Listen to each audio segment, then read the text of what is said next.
The first ray of sunlight entered the room through the loosely closed apartment and touched Camille's cheek to Chikatilo's nose. She stretched funny, even in her sleep, and sneezed. Opened her eyes and yawned sweetly.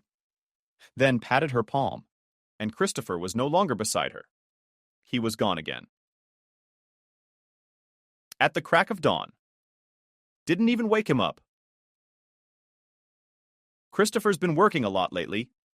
He is, again in the office. They are preparing large projects. He almost disappears there 24 hours a day. He comes to sleep late and then goes back to his favorite job.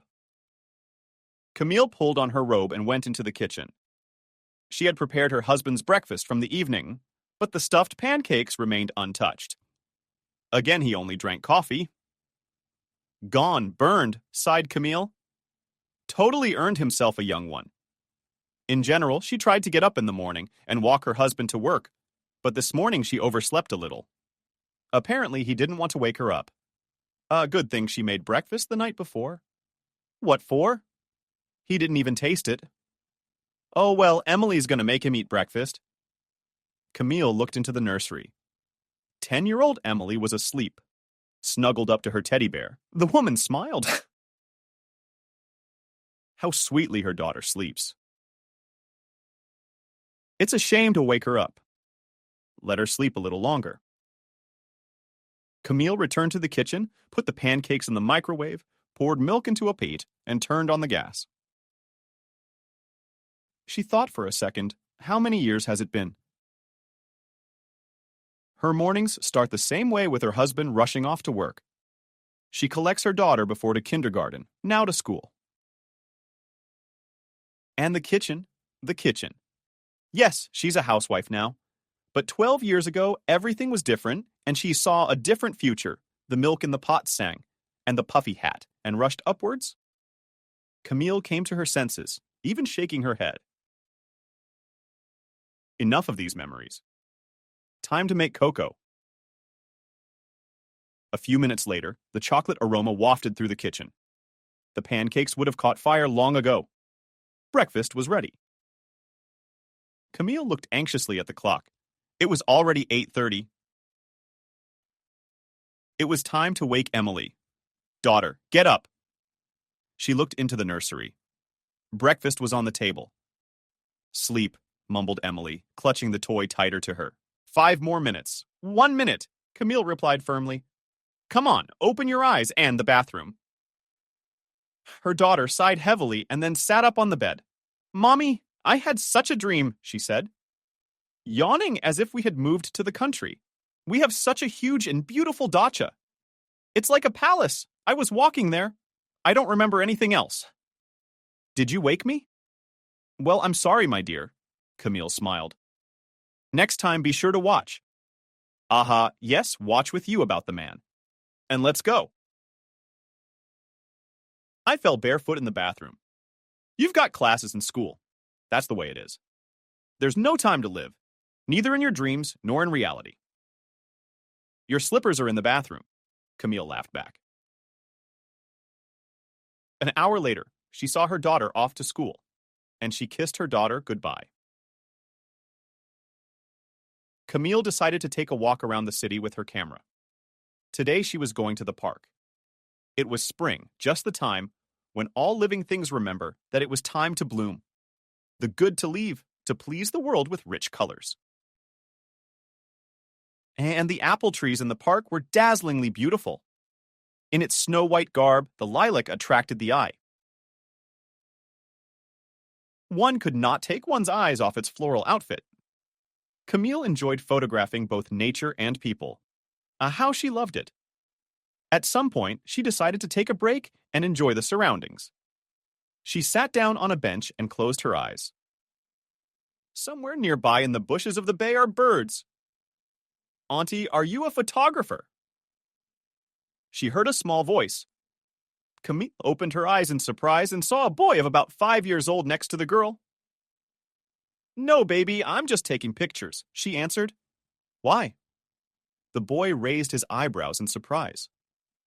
Where do you want these pictures? Just for fun. The child nodded understandingly. What a sweet little boy, Camille thought to herself. Let me take a picture of you, she suggested. Who are you here with? I'm alone, answered the boy. What do you mean alone? Why? Where's your mom?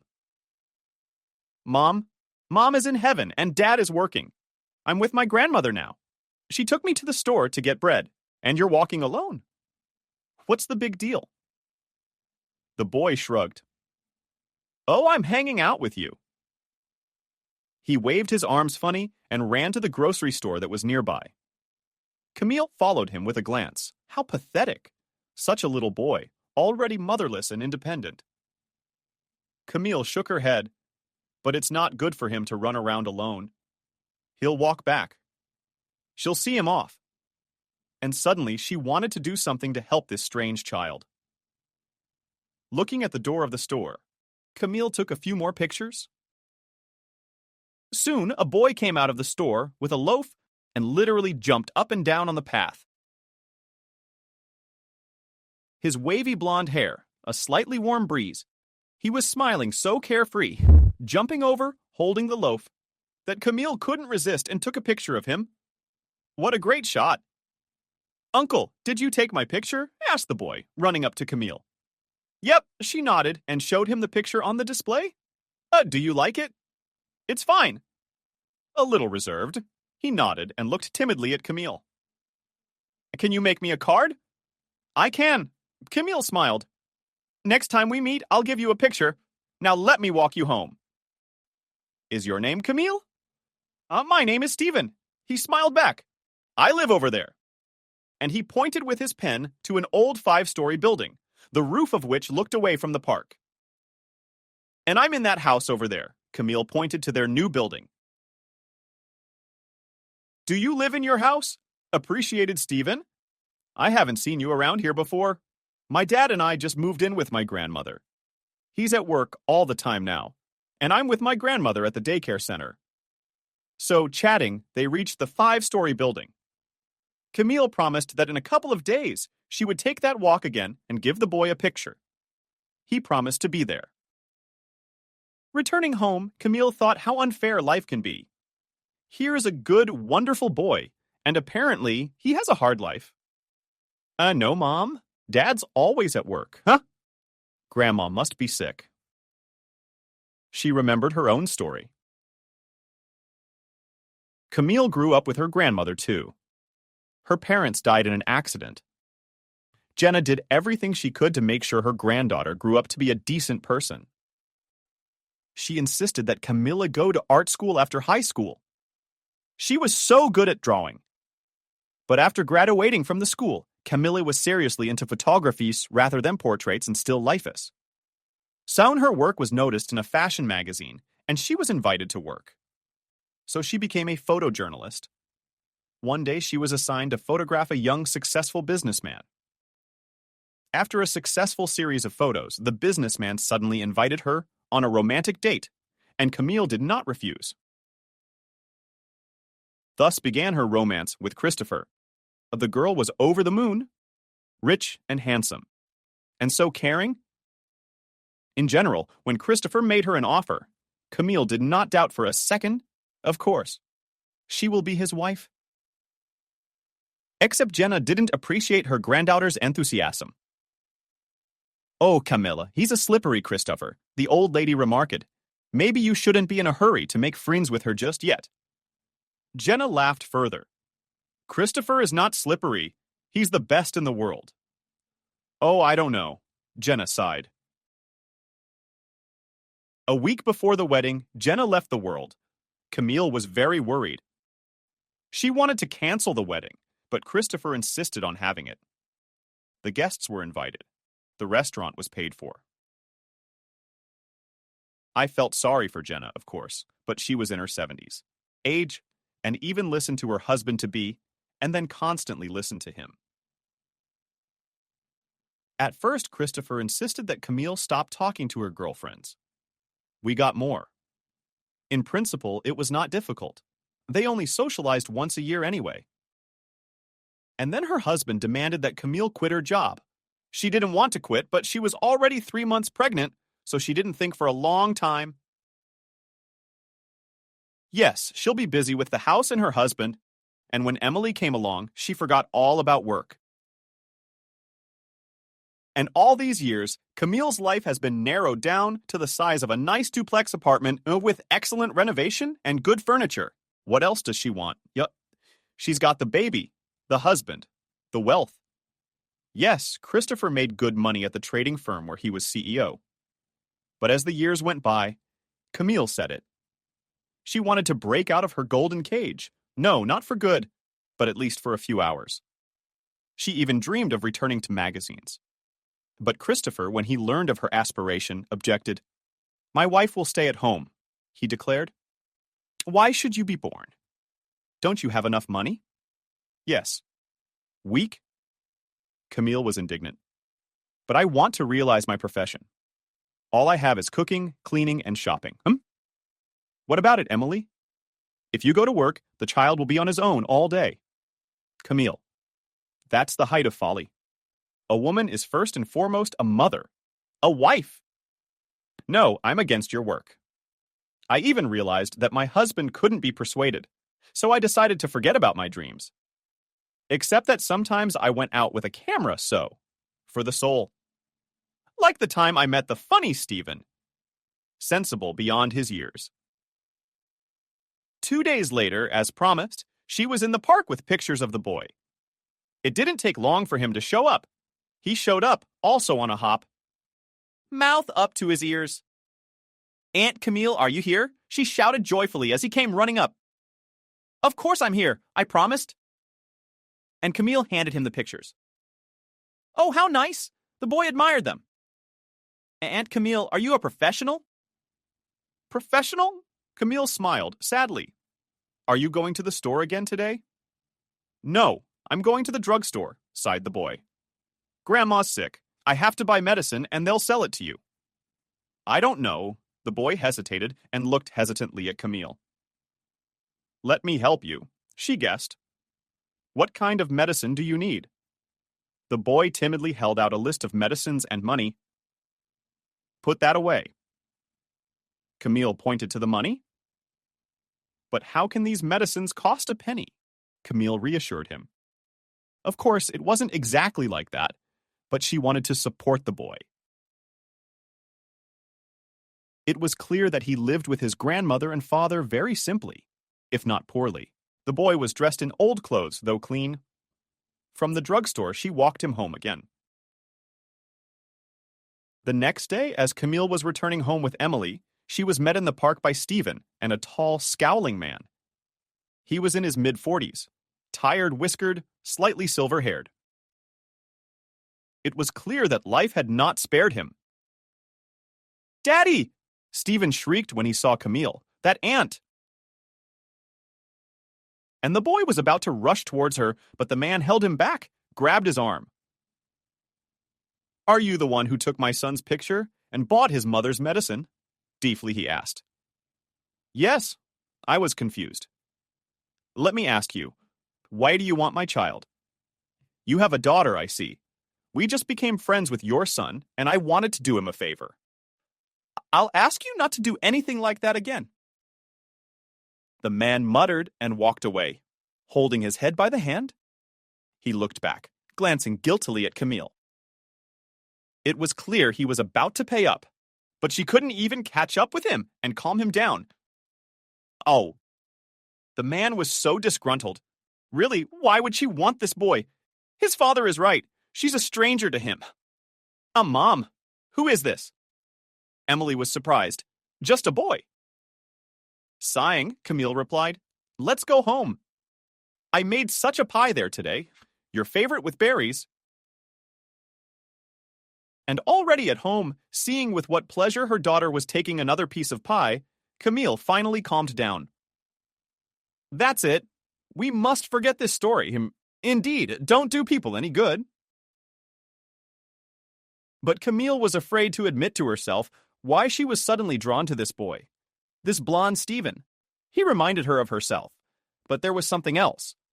5 years ago, she'd lost a child in childbirth. It was her and Christopher's son. Second pregnancy, and everything seemed fine. But something went wrong in the hospital. The baby was born very weak. The doctors said it was the result of birth trauma. If he survived, he'd be mentally retarded. They offered to write a waiver. Camille was against it, of course. Christopher, on the other hand, convinced her otherwise. Camille, we'll torture him, let's refuse, and then we'll have a normal child. And this one is not a survivor anyway. Hearing these words, Camille became hysterical. They barely calmed her down, and the next morning they told her that the baby had not survived. Camille collapsed from worry. Childbirth is stressful. She was in the hospital for another month. Never saw the baby. Christopher buried John, as Camille called him. Camille went to his grave every year. God never sent her and Christopher any more children. There was only Emily, yes. When Camille saw Stephen, she reached out to him as if he were her son. In the evening, she told her husband about the boy and his father.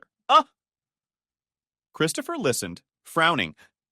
I've never understood your desire to be for everyone. Kind. What do you need that kid for? You've got a daughter at home and you're out in the parks, he muttered. Christopher, I go to the parks, as you put it, because my soul is still asking. My hands reach for the camera. I'd rather they reached for the vacuum cleaner or the oven. Are you saying that I'm a bad hostess? Camille was indignant. I'm not saying anything like that. It's just that you belong at home. And you're like a girl, running around with a camera in the bushes. Christopher, I just wanted to share this with you. You're welcome. There was a guy, a little bit of a snafu. A little snafu. They had a big fight that night. Camille was yelling about how Christopher had lost his nerve. He doesn't see her as a person, only as a housewife. Christopher didn't go out of his way to answer for her either. If you married a serious man, you shouldn't hang around town. In the end, Christopher left, slamming the door. Emily, who had heard everything, finally looked out of the room and walked over to her mother and hugged her. Camille wiped away the occasional tear. Mommy, don't cry, whispered her daughter. I have you the best and I take the best pictures. By the way, our class teacher said that we need a photographer for the graduation, but you can't do it. Yes, of course, smiled Camille, pulling herself together. Olga Andreevna has already called me. You'll have a great photo shoot. Emily was finishing 4th grade.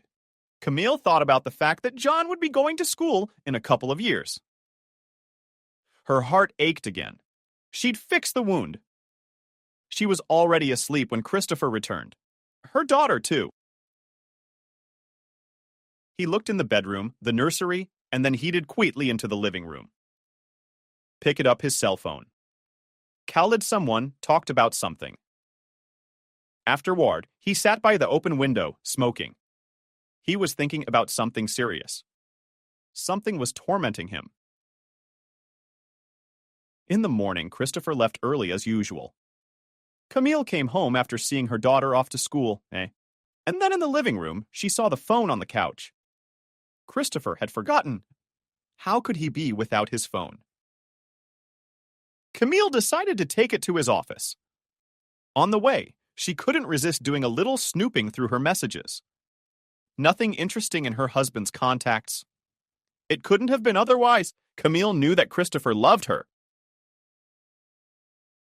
And then she read one strange message. Tomorrow I'll meet you at the Tower Cafe at 10 p.m. The message came at night. The number's unknown. Who made the appointment for Christopher's work? Doesn't look like it. It's too late. Camille decided that Christopher would tell her himself. When Christopher's secretary saw Camille, she smiled. She offered her tea. He's got representatives from our competitors right now, she whispered, looking for common ground, so to speak. All right, I'll wait, Camille nodded. It took about an hour.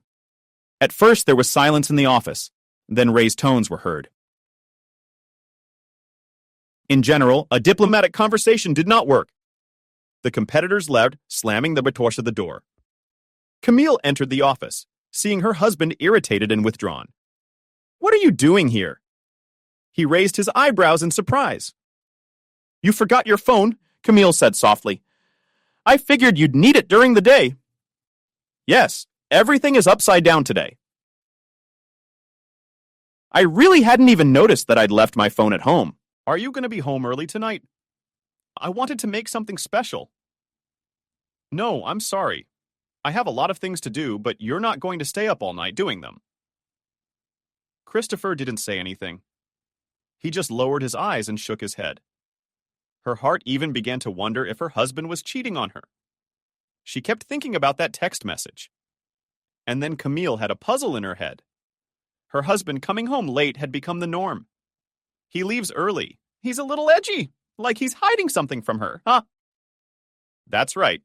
He has a mistress. Camille decided to follow her husband. That evening, she went to the same cafe that was mentioned in the text message. She found a table farther away from the entrance. There was a huge aquarium, which closed Camille from prying eyes, and she herself had a good view. Very comfortable, Camille waited. Somehow she immediately realized that she was the one who had entered the cafe. The tall, slender brunette looked around disdainfully and sat down at a table by the window. Soon Christopher walked in as well. Yes, he headed towards this brunette. Camille looked at them, and she wanted to jump up. Run up to them, slap her husband in the face, claw at the hair of this insolent girl. But she held back. Christopher smiled at the brunette and sat down next to her. What they were talking about, Camille couldn't hear. All she could see was Christopher's back and the sweet, luscious smile on the girl's face. Camille's heart was pounding harder and harder. Tears came to her eyes. I wondered what he would say to her if she approached them now, but then Camille felt that her legs felt like cotton. She had no strength to get up. So she decided to call him. It rang, but Christopher dropped the call. So engrossed in his conversation with the brunette, but Camille dialed again. "Yes, darling, did you want something?" he asked, a little irritated. "Hello, Christopher," Camille said as quietly as possible. "Where are you now?" "Camille, I'm in a meeting. I'm not comfortable talking." "That's it. I'll be late." And he disconnected the phone. Camille kept holding the phone to his ear. "It's going to be late." "In a meeting? What kind of liar is he?" She cried. For how many years Camille had been sure that Christopher loved her. They'd been through so much together, and now he was doing this to her. For what? For giving him the best years of her life. For spending all day doing chores around the house without hiring an au pair. I mean, with their money, they could have. But Christopher won't. For giving up her dream and quitting her job at the magazine. Camille thought about what to do, but then the brunette stood up and headed for the exit. Christopher followed her out as well. Camille watched through the window as her husband opened the car door in front of the girl as she smiled at him. He says something back to her, also smiling. "Traitor," Camille whispered, wiping the tears from her face with exasperation. "You'll regret this." A thirst for vengeance gripped her heart. She did not know yet, but she was sure she would answer to her husband for his offense. To make a mere scandal. What, in fact, had she seen? Just her husband sitting with another woman in a cafe. He'll obviously be able to justify himself. He'll say it was a business meeting. And it doesn't matter that it was 11 at night. And it's not true that they were smiling at each other. Yes, he could tell a believable lie. Camille had no doubt about that now. A storm was brewing in her soul, so while she was making his soups and ironing his shirts, he was having fun with different girls. He tells her to stay at home to make herself comfortable. Camille decides to catch him red-handed and then throw all the accusations in his face. She ran out of the cafe and hitched a ride. There, Zato's blue Audi. She commanded the driver of an old Jiguli. Audi. Okay, Audi, nodded the older man. Are we following someone or catching up? Probably following. Husband. The driver shook his head and smoothly moved into the right lane. Surprisingly, the old car went easily and confidently, and Christopher's car flashed ahead. Camille couldn't understand where her husband was going. There were no hotels in this country. Was he going to that girl's house? Did he have a nerve? Soon, Christopher's car turned down an alley and stopped in front of the maternity hospital. Camille's heart sank. This was where she'd given birth to her John. The girl got out of the car, waved at Christopher, and ran easily up the steps of the building. So she works here, mumbled, and then let's get out of here. Only, please, you can take the roundabout way so you can be home before your husband. The old driver, understandably his, nodded in response, even had already changed into her home clothes when the door lock clicked in the hallway, as if nothing had happened. Christopher walked into the house. Hello, Robert, he smiled. I'm so tired today. It's been a long day. Are you going to feed me? Whatever you find in the refrigerator, you can eat. Camille answered indifferently and went to her daughter's room. She decided to sleep with her. Christopher was too tired to look at her. Christopher gave her a surprised look, but did not say a word. In the morning, Camille lay down and waited for him to go to work. Then she got up and woke her daughter. Get up, sleepy one, she said with a smile. 1 week of school left, smiling accurately, stretch at Emily. How great Daddy's vacation is going to be. Where are we going this year? Dad's not talking. I don't want to go to the sea. Maybe to the mountains. Maybe to the mountains. Camille answered absent-mindedly. Now let's get ready for school. We have to find out everything about the photo shoot today. You have graduation on Friday. Afterwards, there was a lot of fuss over her daughter's party. Christopher was still working into the night. Camille was quiet. She thought about the situation, decided not to get too excited. But seeing Christopher was hard for her. Especially to imagine him with another. Of course, Christopher didn't make it to the graduation of the fourth graders, citing his workload. Emily put on a little lipstick, but her mom arranged such a glorious photo shoot. Other parents tried with the holiday that the girl and forgot about. The fact that Daddy did not come. The important thing is that you were, Emily said as they drove home. Mommy, you're so wonderful. Thank you, sweet Camille smiled. And then the smile froze on her face. She saw the same brunette walk out of their driveway. Was she really in their apartment? If Christopher was home, then she was. And sure enough, the door was opened for them by Christopher. He was in his bathrobe after a shower. Hello, my girls? He smiled. I had an accident today. A car accident. Emily was horrified. Not a car accident. At work, my secretary poured coffee on me, I twisted my leg. And the cup fell right on my snow-white shirt. Camille, I'm sorry, but I don't know whether to wash it or not. Throw it away, that's all. Indifferently answered Camille, thinking that brunette. How long have you been home? Until 10 minutes ago. When I dropped by, I thought I'd take a quick strip. In the shower for once. Well, Camille grinned and added nothing more, but took the ruined shirt and threw it in the trash in front of her. Surprised husband? Might as well at least try washing it. It's a good shirt. Christopher was confused, but Camille didn't seem to hear him. She kept thinking about that brunette. Christopher's got a nerve. He's taking his mistress home. Well, then she'll hunt them down. Photo, hunt. It's convenient for tonight.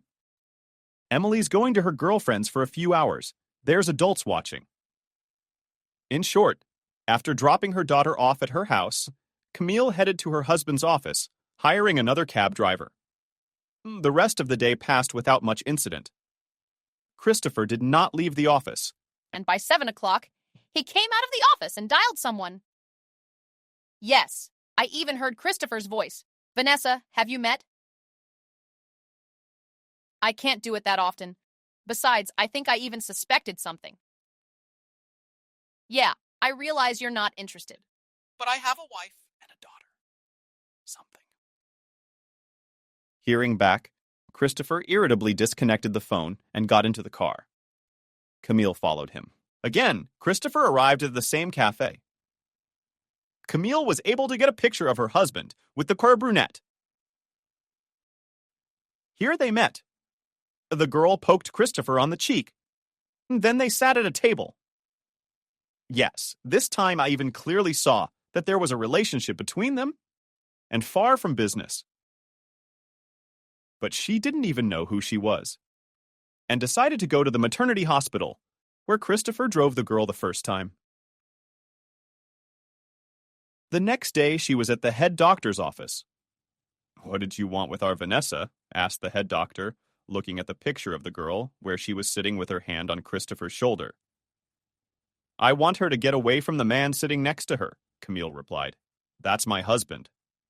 I love him, but I can see he's just crazy about your Vanessa." "Have you talked to your husband?" "No, I'm having a hard time. I don't know where to start. I don't want to lose him, and at the same time, I can't bear to live any longer." "I thought you as an employer could influence your employee?" "Yes, I will try." The doctor nodded and looked at Camille carefully. Again, at the photograph. "Look, I think I've seen you before. You and your husband?" "Yes. I'm Camille Williams. 5 years ago, my baby died in your clinic. I would never make a move here. But your employee is acting more than a little defiant. Williams." The chief of surgery had a change of face when he remembered. Yeah, I remember. I'm sorry to hear about that. Don't worry about Vanessa. She's a good pediatric nurse." "Oh, there you go, you lovey-dovey." "Yeah, she's got that going for her. If she has an affair with your husband, I'll put her in her place in no time." "I doubt it," Camille grinned, "but at least try." Camille walked out of the clinic. On the porch of the building, she froze. Her heart ached again. Yes, 5 years ago she had been very sick here, and now she wasn't feeling the best either. Why had she come here in the first place? Does she think there's anything she can do to stop that insolent nurse? And Christopher. How do I get through to him? Camille rounded the corner and sat down on a bench next to the building. Closing her eyes, she heard a woman's voice. Nearby from an open window. "Hello, Hedgehog!" Camille heard it. "Yes, it's me." "Listen, your wife was here. Turns out she thought we were having an affair." Camille cautiously looked through the window and saw Vanessa. She was standing half-turned and looking at herself in the mirror while talking on the phone. "Basically, all these years. You know I wouldn't mind hooking up with you. But you're resisting." "Why?" "Oopsie doopsie. Don't boil it down here." After hearing all that, Camille sent and backed up against the wall. So Christopher's not cheating on her, and she's imagining things. In fact, what did she see? How yesterday it was Vanessa. Then windows Christopher on the cheek, and then her palms kept putting her hands on his shoulders, and then on his lap. Camille was even glad. Her husband loves only her. But what she heard next literally sealed her to the wall. "Christopher, your Camille was at the head doctor's office." He recognized her, and then he yelled at me like that. "Why?" "For hanging out with you." "What if she figures it out?" "Yeah, she thinks your son is dead." "What if?" "Hypothetically, she gets the idea." Christopher was yelling into the phone. Vanessa was making excuses, and Camille wasn't listening to her anymore.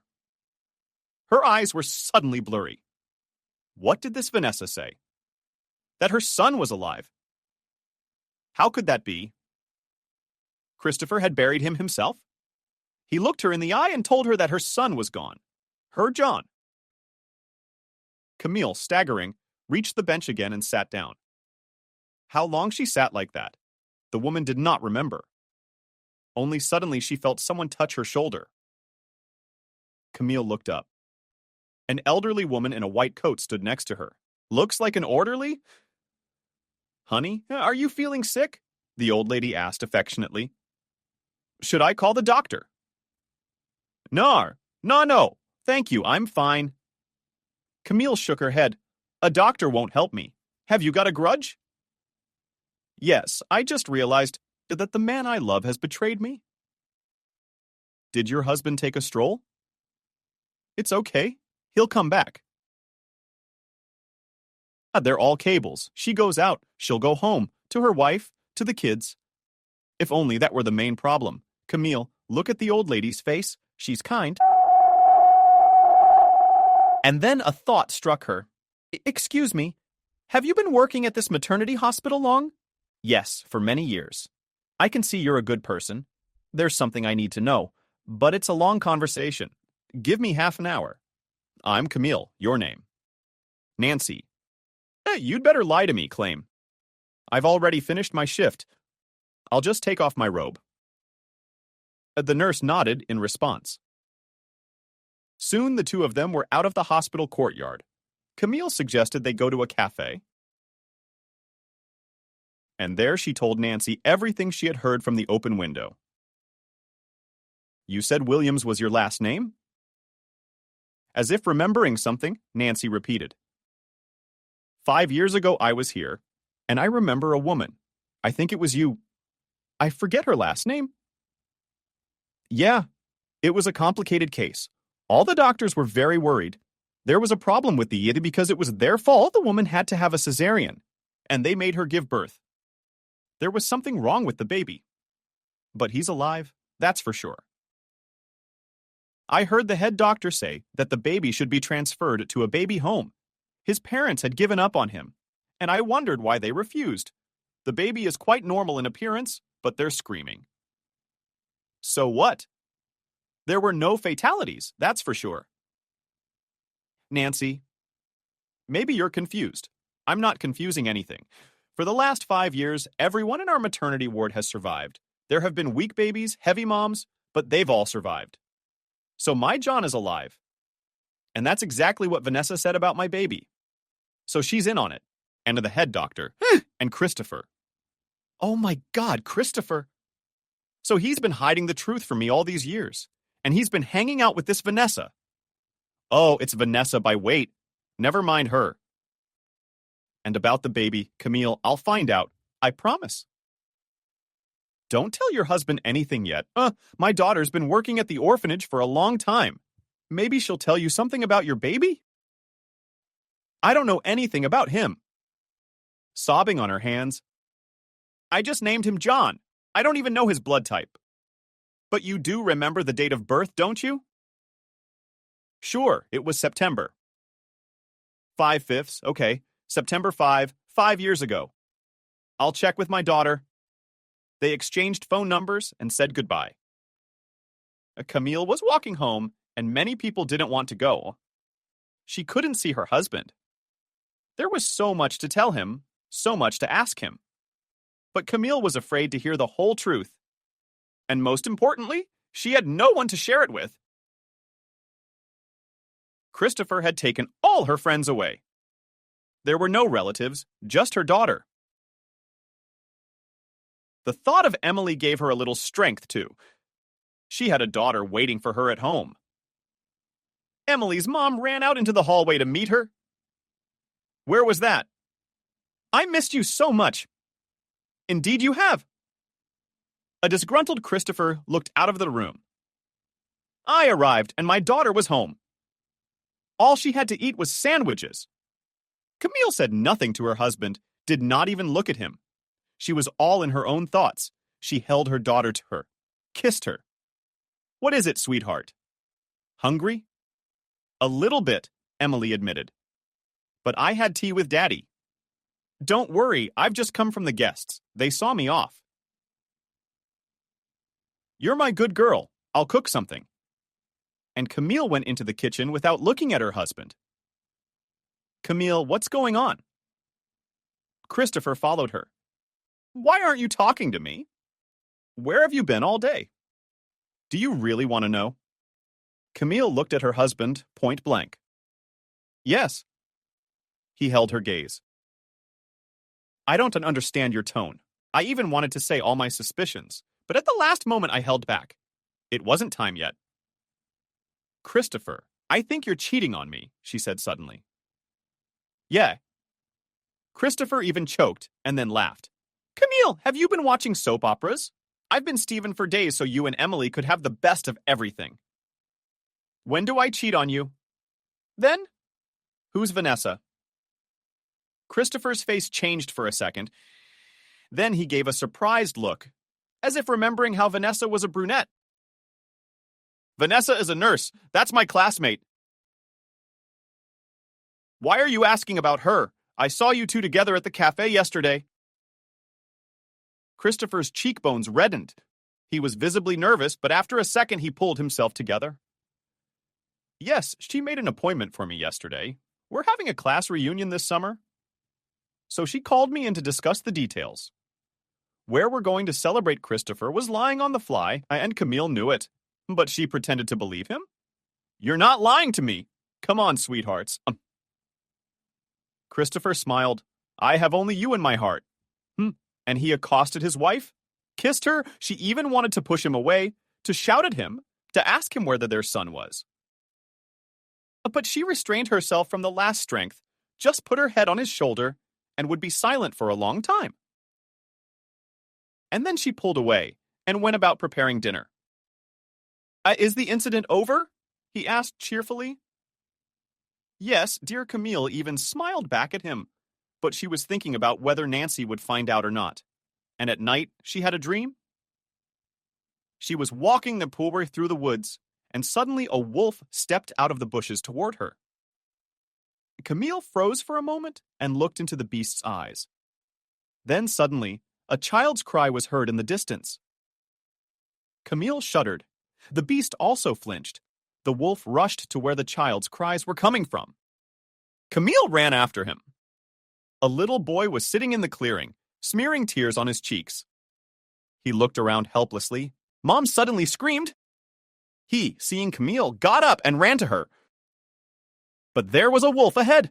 The beast grabbed the child by his shirt and pulled him behind him. No, no, screamed Camille.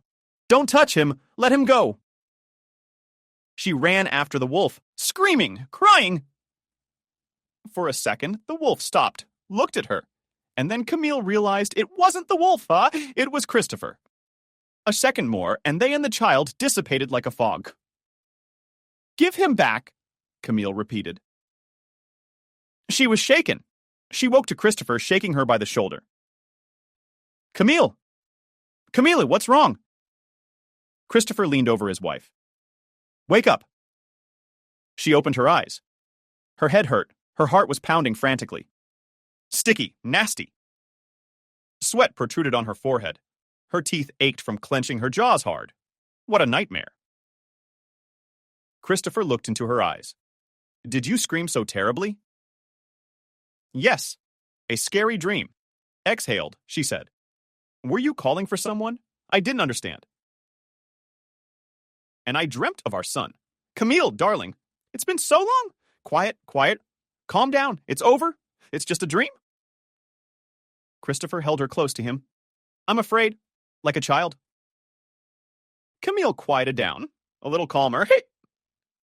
Could it really be that she had imagined everything? Everything she had learned the night before was just a coincidence. But she had heard Christopher and this Vanessa talking. Camille pulled away from Christopher. It's okay. I'll go back to sleep. She covered herself with the blanket and turned her head away from her husband. Soon he lay down beside her, with his arms around her. Even wanted to throw off his hateful hand, but she did not even aghast. Let him sleep. She herself lay awake until morning, without sleep or thought. Her head felt as if it were empty. In the morning, Christopher kissed her and left for work.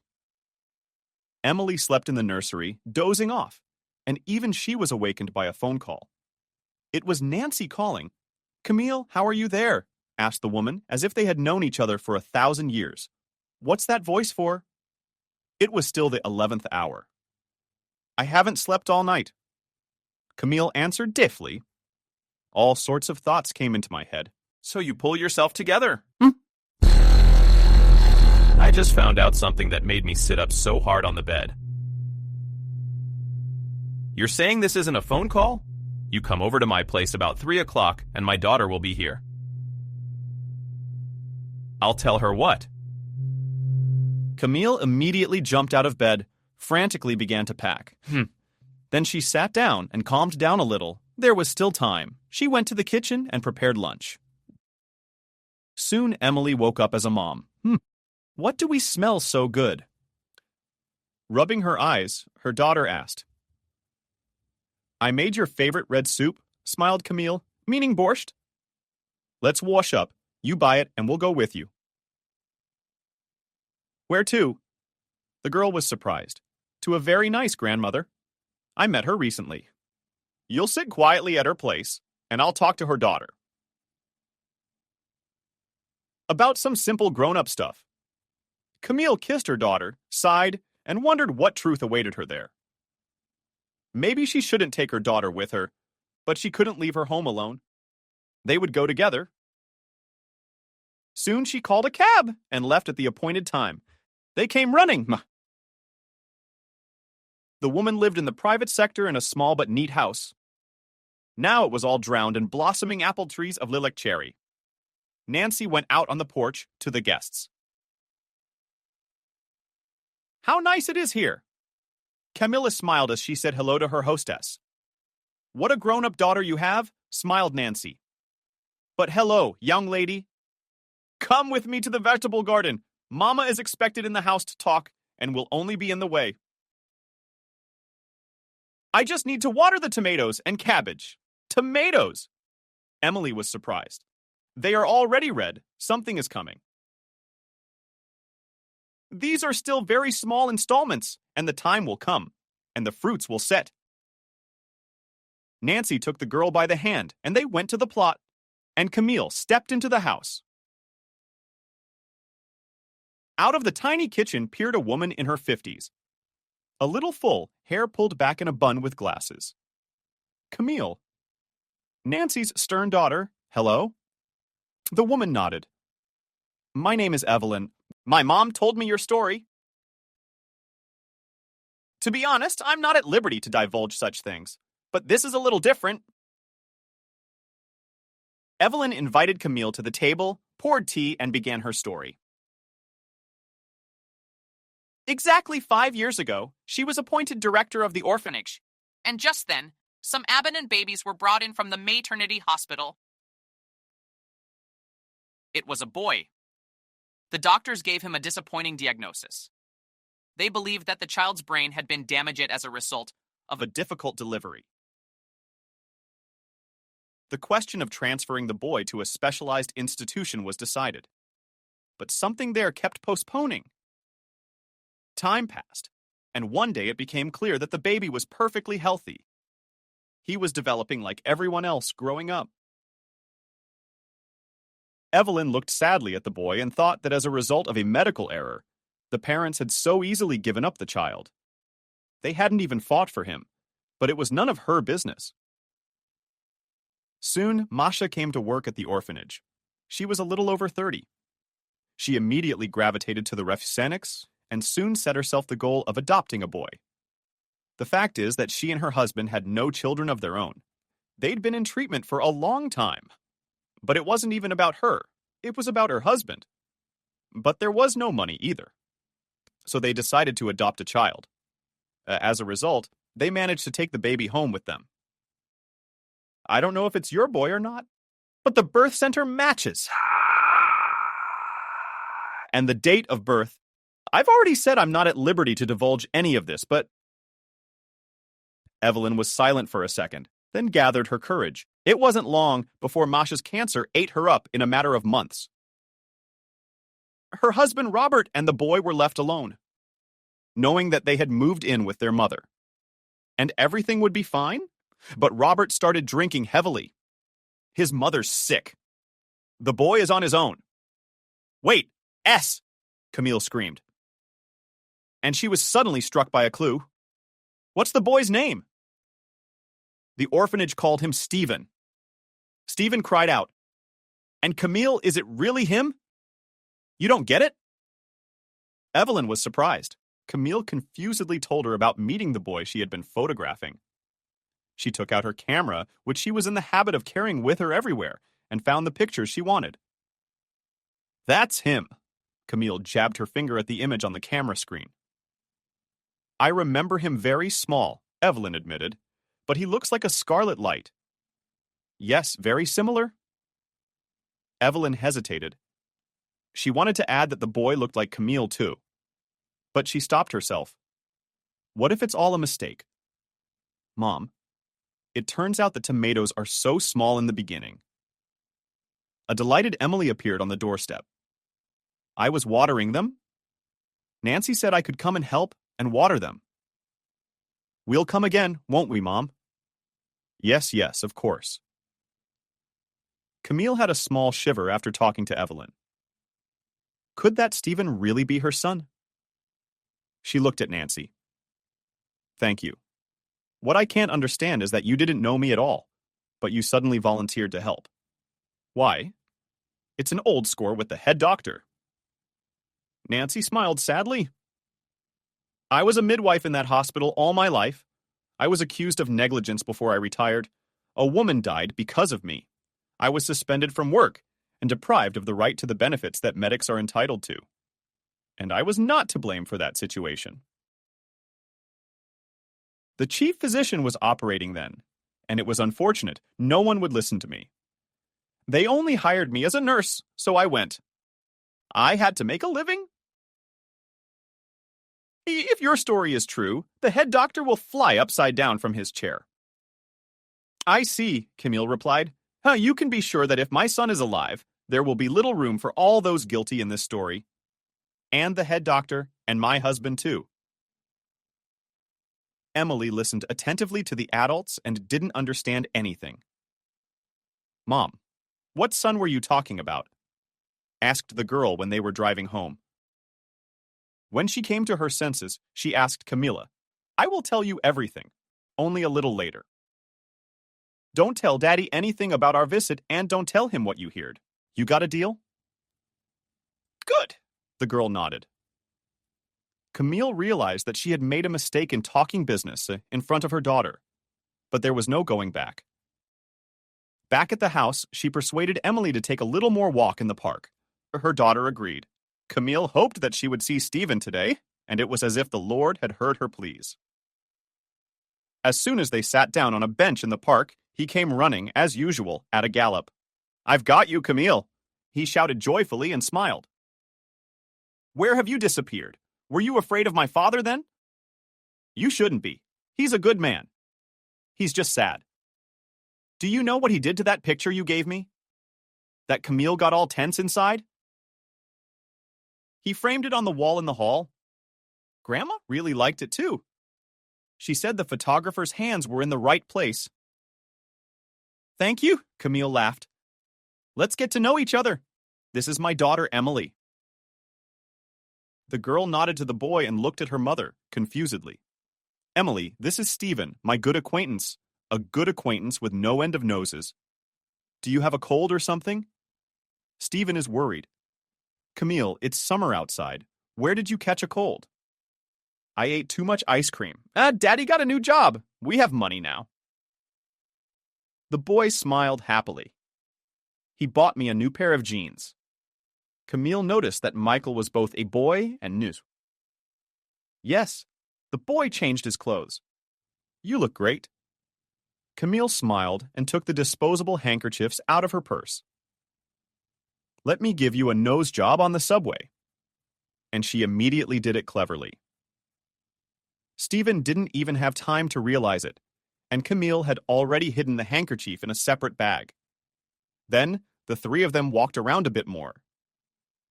Camille ran to the drugstore and bought some vitamins. Afterwards, they walked the boy home. He's a good kid, Emily smiled. Average like us.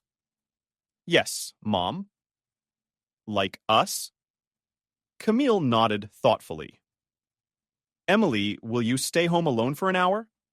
I have some errands to run. I won't be long, okay? Camille's mom drove her daughter home and went to a private clinic for genetic analysis. The handkerchief she lost her nose with was suitable for examination. When she got home, she was met by a furious Christopher. Where have you been again? He shouted. The daughter is alone again. Camille, what are you doing? Where did you take my daughter during the day? Her mom was hanging out, Emily whispered guiltily. Nothing. Daughter is reassuring. Camille smiled at her and looked at her husband. Christopher, I have things to do. I went to see some good acquaintances of mine. What acquaintances can you have that I don't know about? And what's that? You have a family, a husband, and a child. You're supposed to take care of the house, and you didn't cook dinner again. The house is a mess. The house is in order. Camille said calmly, Is there food in the fridge? It's warming up. She went to the kitchen, but Christopher grabbed her arm. What child were you looking for that Emily was talking about? Camille, are you losing your mind? No. And I, more than ever in reason, pulled back my hand. Camille answered. And since you ask, I will say yes. I am searching for my son. But he's gone. Kyle, come to your senses. No, you definitely need a doctor. We'll go to the doctor tomorrow. And you'll give him money to declare me incompetent? Yes. Money? How much did you pay then? The head doctor of the maternity hospital to have our son put in an orphanex. Christopher even woke up when he heard that. Then he started to assure me that Camille had made it all up. That's just the way it was. The child hadn't survived, but Camille didn't listen to him, and she wasn't going to prove anything. She had other things on her mind. What would the DNA test show? She hadn't told her husband about it yet. 10 days passed waiting. During that time, Camille had hardly spoken to her husband. She took her daughter to the park. There they met Stephen, and the three of them had fun. Stephen talked about his family. His father worked all day at some computer firm. Yes, his name was Robert. Camille had so many coincidences in her heart with excitement. Stephen's grandmother hardly ever walked, only around the apartment a little. My mom's name was Molly. And her life was taken by a serious illness. Stephen told her many things about his life as they sat in cafes, walked around the city, and Camille waited. Finally, she received a call from the clinic informing her there was a result. Camille drove to the clinic with a sinking heart.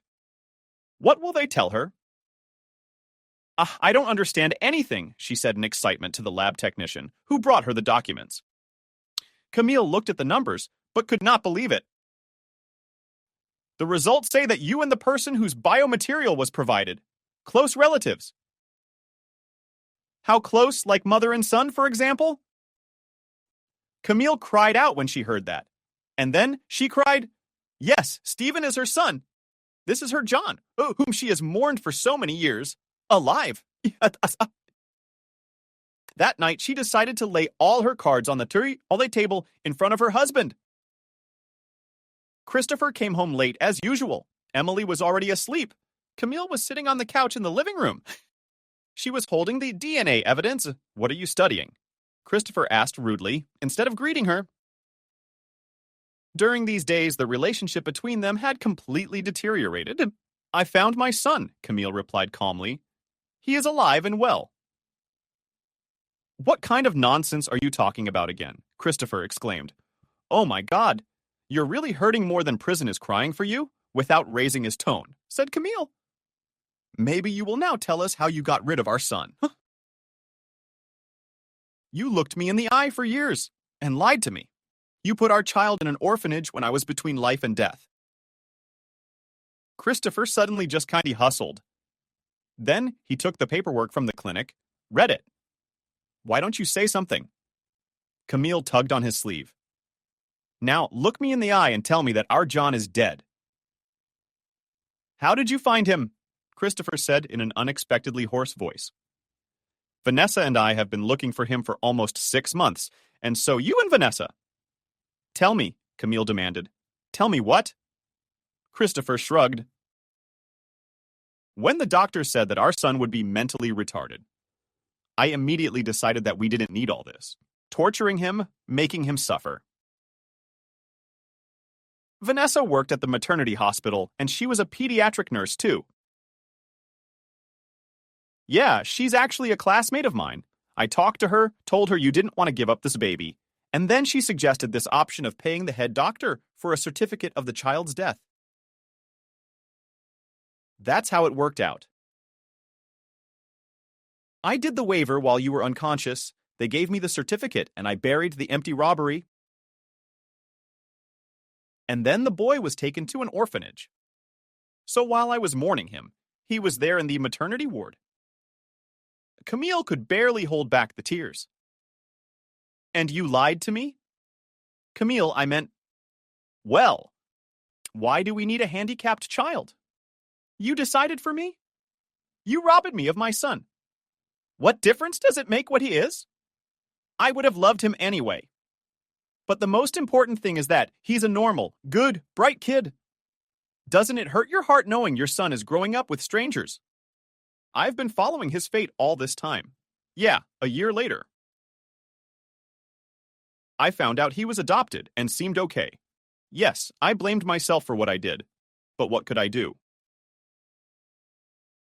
I decided to forget the story. So through Vanessa, I only found out how he was doing.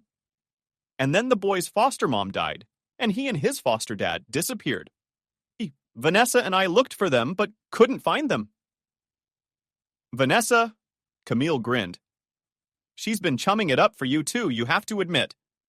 She was even in our house when your secretary supposedly spilled coffee on your shirt.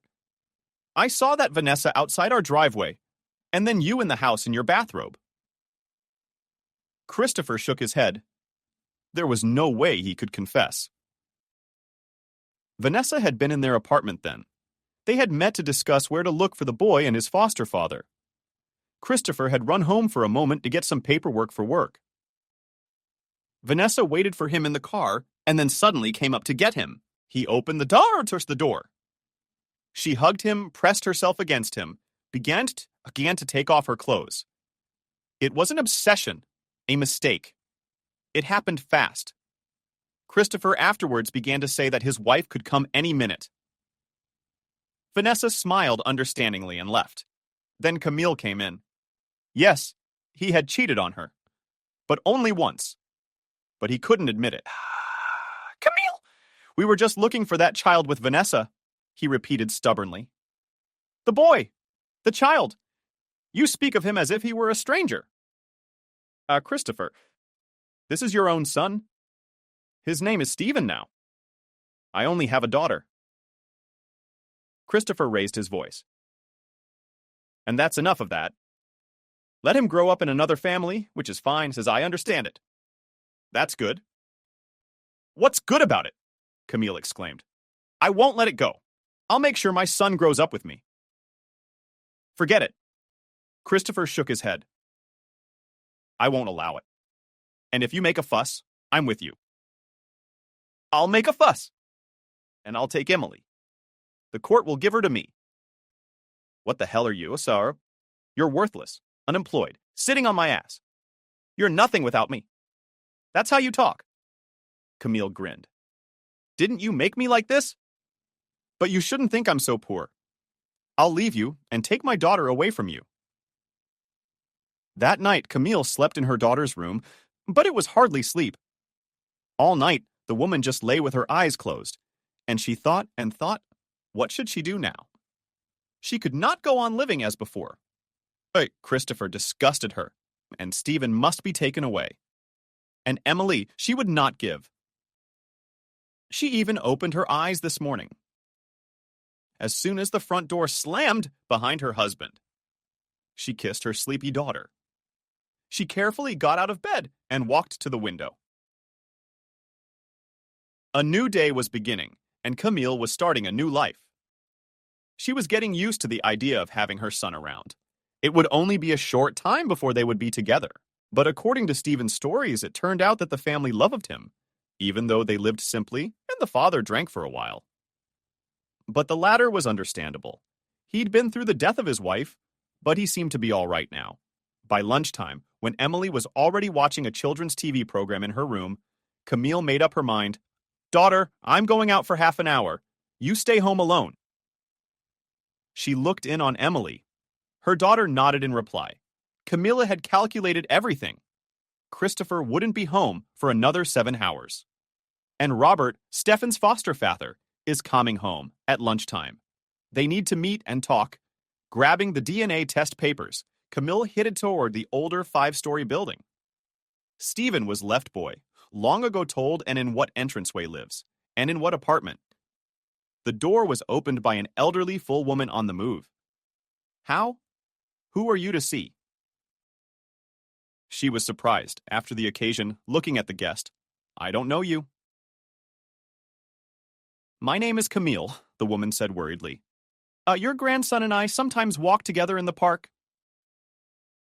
"Camille," the woman smiled, "Poroshenko talked about you, a picture you made good? Come." Stephen ran to the neighbor. "We're out of salt." Robert came for lunch, and I undersalted the soup. And as luck would have it, the straw was empty. "So, is Robert home?" "Yeah, but he's at lunch. I'd like to talk to him." "I'm sorry, I don't know your first name, or middle name, but it's really important. They call me Wendy Taylor." "Wendy Taylor. Would you call Robert, please?" The old lady shrugged her shoulders and shouted, "Son, come here!" The tall man came out of the kitchen. He looked less gloomy now than he had at their previous meeting. "Did you want to talk about help?" he asked. "Forgive me for my harshness and the mood I was in." "Of course you can communicate. I realized you're a good person." "Thank you. But I have one more thing to do with you. Maybe we could go out into the courtyard." Okay." Robert nodded, glancing at his watch. "You'll forgive me for taking up your vows, but it's very important." "Sure, I already realized that." Robert grinned.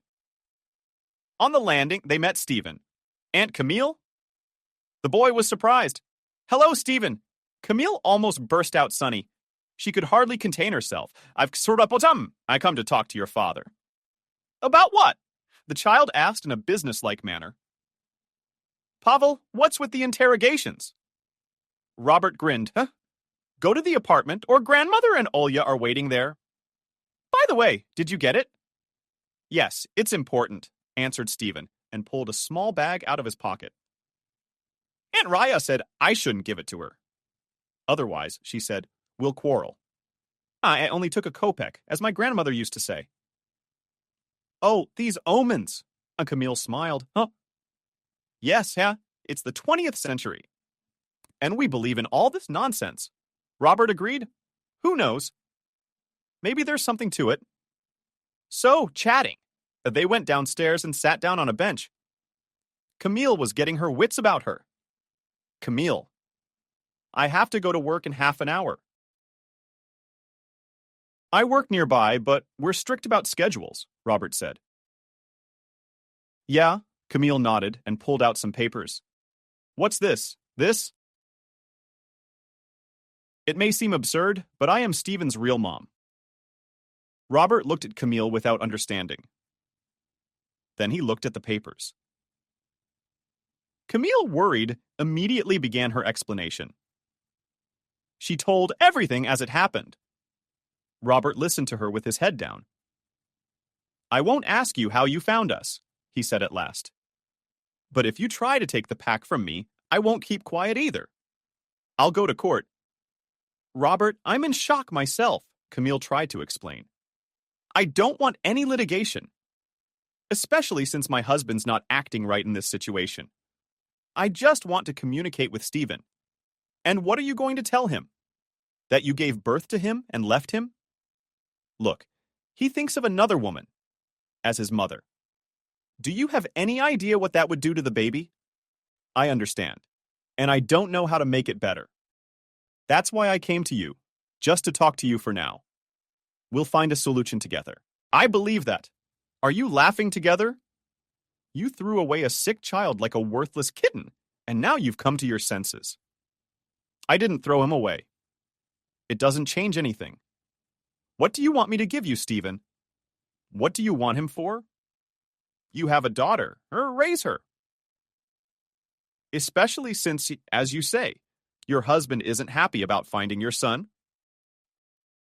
I'll leave my husband. I'm not going to live after what happened to him anyway. And I don't need that information. And don't come to us anymore from Poland. I forbid it. Do you see? Robert stood up resolutely and headed for the entrance without looking back. Camille remained seated on the bench. She looked petrified. Yes, Robert is understandable, but who can understand her? 5 years ago, she was lied to and robbed of her child. And now that she's suddenly found him, it turns out she has no rights. And indeed, Stephen considers that dead woman to be her mother, Camille cried. That's how she suddenly found her son, and at the same time, she can't get him back. Should she get over herself and try to reconcile with Christopher for the sake of her son? Convince him to give the baby back? After all, Christopher has good lawyer connections. But as soon as Camille remembered her husband's eyes, remembered that the one looking at her, he was lying. She's so old. He was silent as she drove to her son's empty grave. She'd held on, and he'd been silent. No, she would never forgive him for that. Camille slowly approached the house. At the driveway, she saw her husband's car. The next moment, her husband and Emily came out of the house. The mother was happy to see her daughter and rushed to Camille and her, but Christopher intercepted her. Get in the car, he commanded the girl.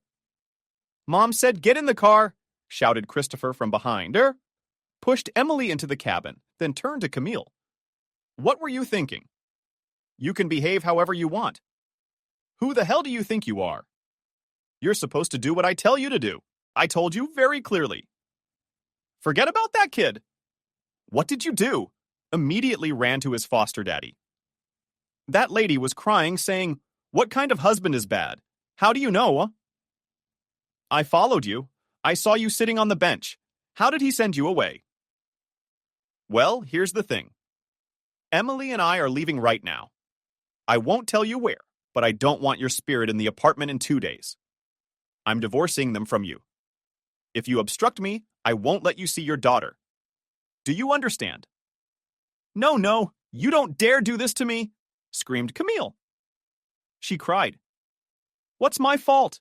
Did you act like the last scoundrel? You say you followed me?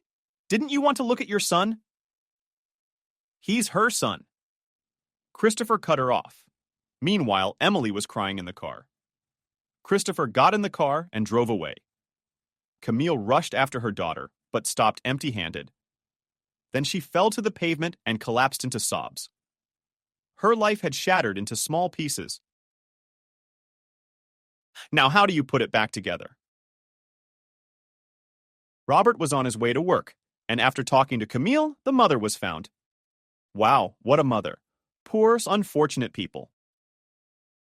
Robert remembered the first time she and Molly had brought a bundle from the baby house. He was just a baby. Then he got stronger, grew up. The doctors were a total dunce, and the baby was perfectly healthy. And he walked on time, and he even spoke for the territory, and then he was unstoppable. And that was it. Their family was fine. If Molly hadn't gotten sick, at first they thought it was nothing serious, and when the doctors figured it out, it was too late to do anything.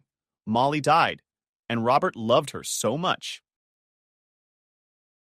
They'd been together since high school. Molly was waiting for him to get out of the army. They dreamed of having a big, close-knit family. But the big family didn't work out. When Robert was left alone with a baby in his arms, he was so sad. He even started drinking, quit his job. He was a good programmer. Wendy Taylor, having assessed the situation, immediately insisted on moving in with her. Robert listened to her and gradually came to his senses. He went back to work. Yes, he realized that Stephen spends a lot of time alone in the garden he needs. His mother is very sick, but it's okay. They'll manage. And then all of a sudden, this birth mom shows up. She's lying, of course, that she didn't give up her son. Those were the thoughts in Robert's head as he neared the new house. The man saw the whole ugly picture and how Christopher was pushing his daughter into the car, how he was yelling at Camille, what he was yelling at her. Robert could not believe that a father could talk like that about his own child. There was a moment when he already wanted to walk over and punch this town, but Christopher had left. Robert walked over to Camille, held out his hand to her. "Camille, calm down, please," he said. "Don't cry." You, wiping away the tears, surprised Camille. "What are you doing here? I was just coming. I saw your husband." "Yes, now I believe you. A man like that would do a mean thing. He wouldn't even blink an eye. He'll take Emily away from me," Camille exclaimed. "I don't know what to do. First, you have to calm down. Go home." "Here's my phone number. I dictated mine. I'll call you tonight." Robert held out a piece of paper torn from his notebook. He wrote down the phone number Camille had dictated. "Please don't cry. Believe me, as long as we're alive, everything can be fixed." He walked her to the driveway and hurried to work.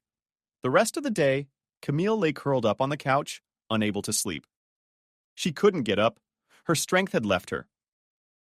She dialed her daughter's number several times, but the phone was out of range. Then she got a call. Without looking, Camille shouted into the receiver. "Excuse me? Is this Robert?" She heard a confused male voice. "Oh, I'm sorry." Camille sighed. "I thought it was Emily. I'm standing in your driveway. Let's talk." "Yeah, come on in." Camille called out the apartment number. Soon, the guest was on the doorstep. Camille shook a little, put the kettle on in the kitchen. "Are you all right?" noted Robert, looking around the apartment. "It's not my apartment," replied Camille sadly. "It's Christopher's property, and he's kicking me out. That's how I thought I'd leave my husband and daughter. But he threw me out and took my daughter." "Do you have somewhere else to go?" "Honestly, no. You know, I'm so sick I don't want to live. But you have to live. You know, even I was thinking all the time at work about what you told me, what I saw today with my own eyes, and I realized one thing. Don't resist fate. Let everything go as it goes, and you'll see, everything will work out. So Christopher will give me my daughter?" "Never, but you still have a son, and you won't give him to me. On top of that, I'm homeless now." "Do you have anyone you can turn to for help?" She didn't even say anything. She just grinned sadly. Yes, Christopher had done everything over the years to leave her alone and completely dependent on him. Robert understood that without words. He thought about something for a while and then shook his head decisively. "Go where?" Camille was confused. "Stay with us. Mom won't mind. Stefan will be pleased. Do you know how attached he is to you? He always comes home from a walk and tells me how he walked with you, how he played with your daughter. He's drawn to you. And I can't live without him anymore," Camille said quietly. "Nor without Emily." Robert made no reply. Yes, now he saw that he was looking at an unhappy young woman who had faced a great deal of lies and betrayal in her life. How could he help her? Robert had little idea, but purely humanly, he could not help but respond to her pain. Camille agreed to his proposal, and in a couple of hours she was already leaving the apartment, where for so many years she had made a cozy family nest. Turned around to say goodbye. Let everything stay and don't take anything with you. Just the necessary things.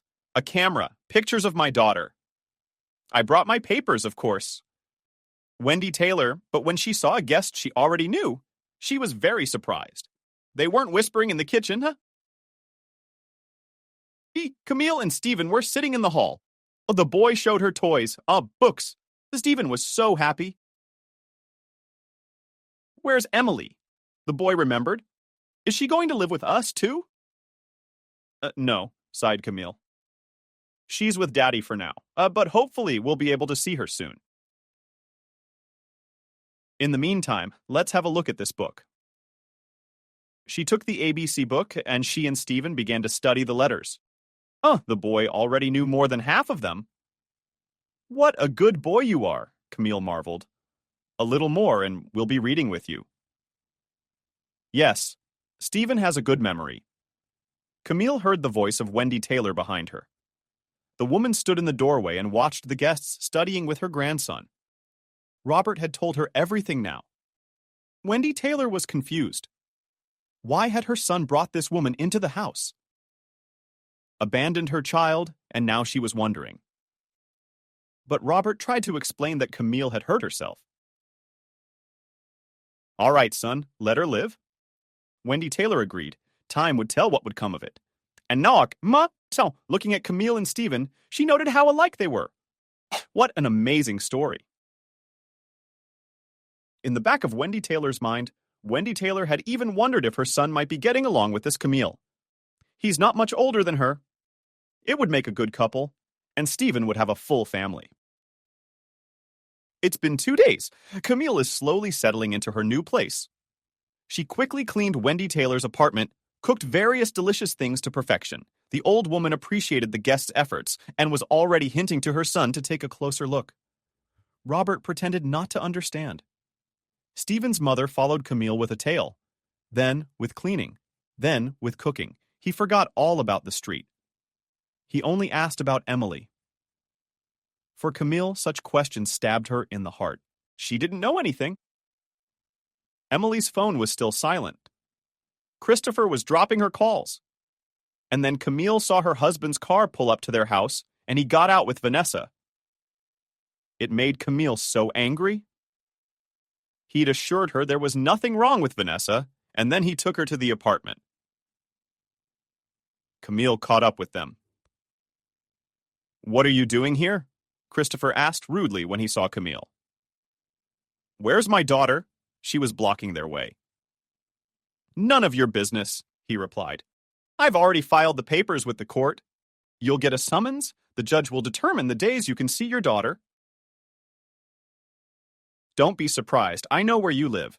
Good people followed me, just as I thought you were a fallen woman. When you were alone, you ran to this guy who's raising a kid. So how's it going with him?" "I'm a fallen woman," Camille grinned. "I don't take lovers into my apartment. Unlike you, I'm a fallen man." "Look at your companion, Christopher," Vanessa exclaimed. "What does she say?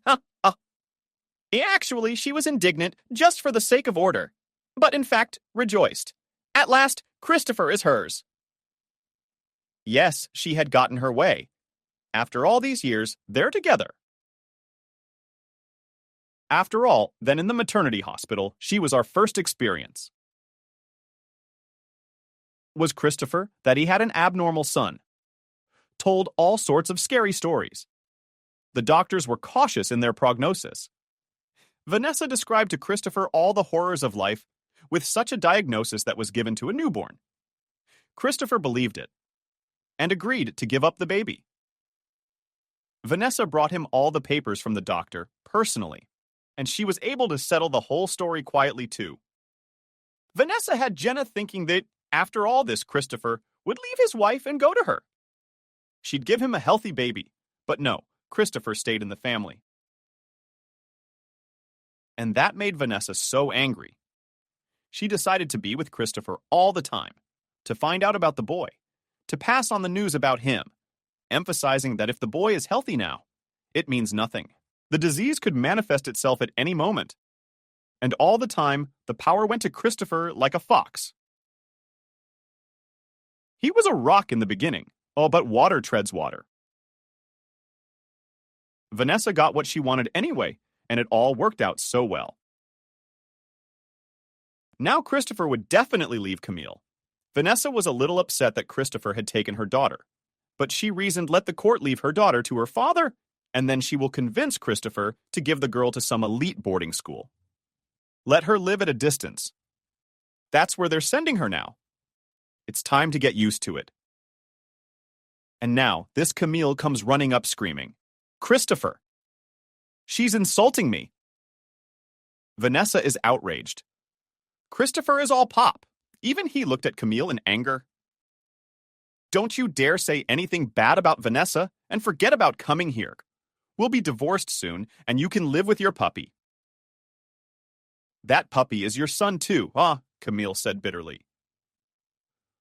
"Although how many times do I have to say it? Christopher, I want you to hear me. I will not report you to the police. I will keep quiet about what happened in our family.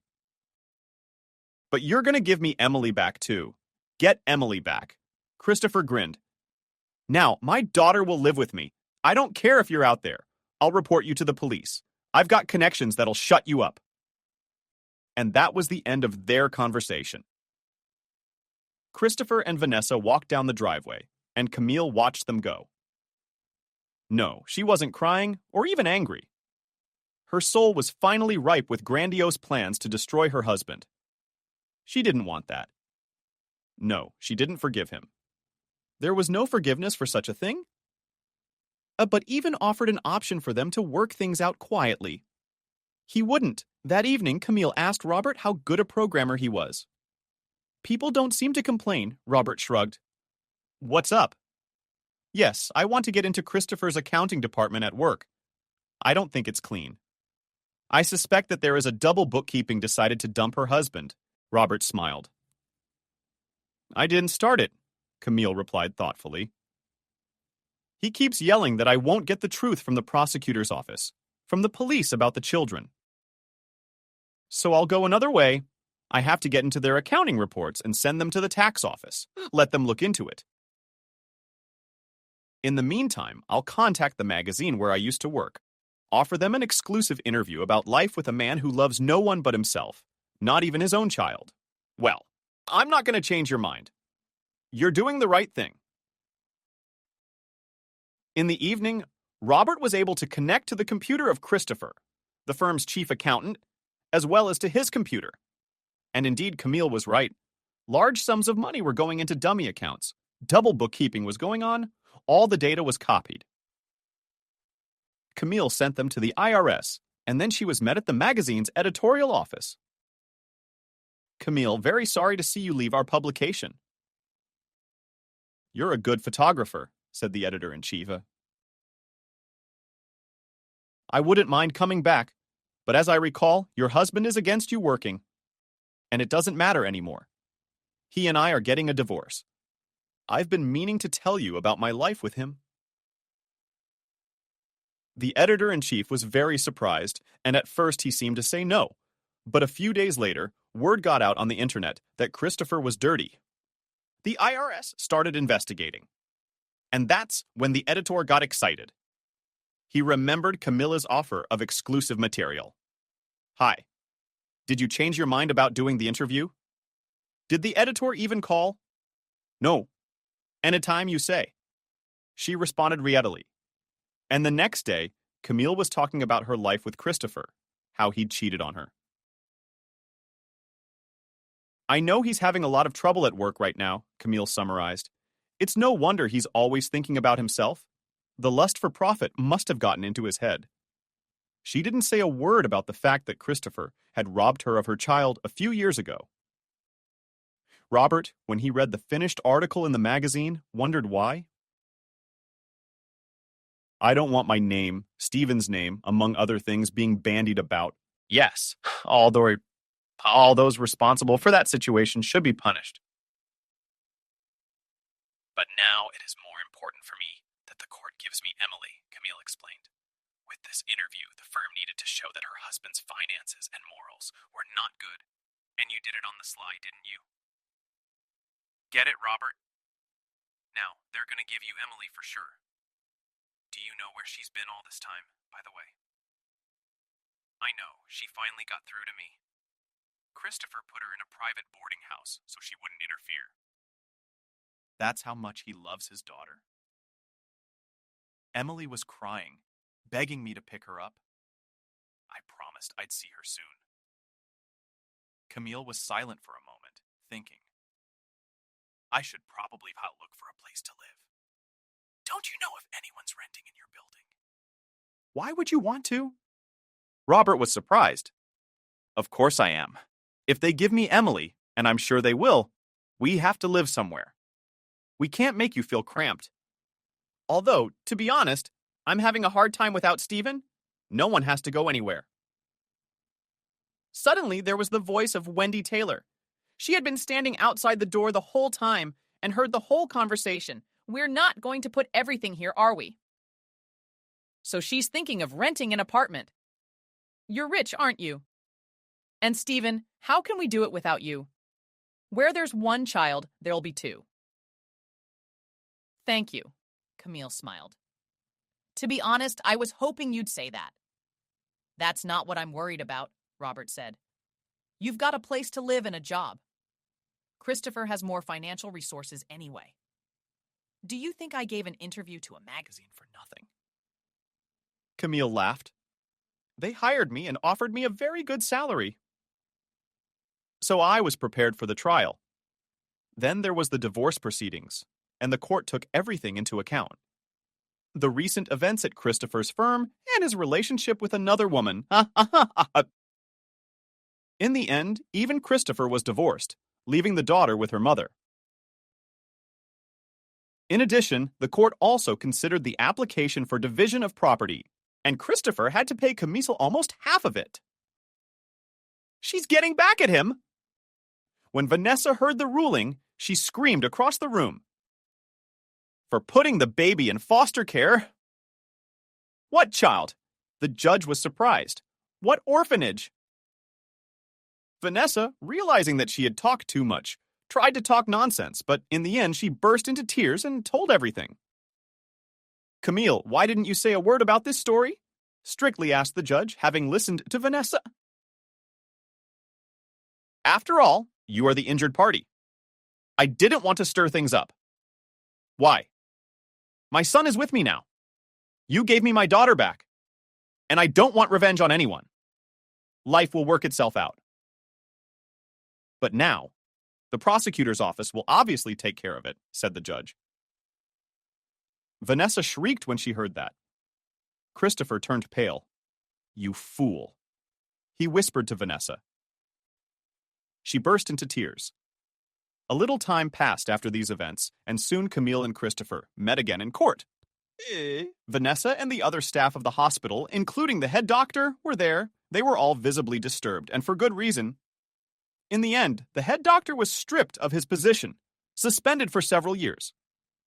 Vanessa also received a suspended sentence. But Christopher avoided criminal responsibility this time. He got off with compensation for moral damage, Camille. No small amount, but the sum came out just like that. How much was the cost of their former apartment with Christopher? The ex-husband did not argue, just gave her the documents for housing. After the court, Christopher had nothing left but to load his belongings into the car, all that he had left, and leave town, where no one knows where. Vanessa, by the way, refused to go anywhere. She's in the market selling cosmetics now. After a few months, Camille and the children returned to their old nest. Now there was nothing to remind her of her old surroundings. Robert had done a good job of renovating the place, and now his wife was even together. It just sort of worked itself out. They were just friends, and then love. So much so that Camille realized this is what it feels like. Bashki! They hadn't told the whole truth yet, and probably never would. Why would he want to know that the person closest to him had betrayed him? He is still a little boy, and gradually forgets that he used to have another mom, even his most beloved and dear one. And Emily loves her brother very much. At first, she missed her own daddy a little, but then it passed. Uncle Robert is very good and loves Mommy so much. Very happy for everyone, Wendy. Finally, her son is happy. There is one other person in this story who is happy with the outcome. That's Nancy. The doctor in charge has been punished. She and Camille are still in touch. Now Camille and her children and husband visit her regularly, like a summer house. They even helped her renovate her house.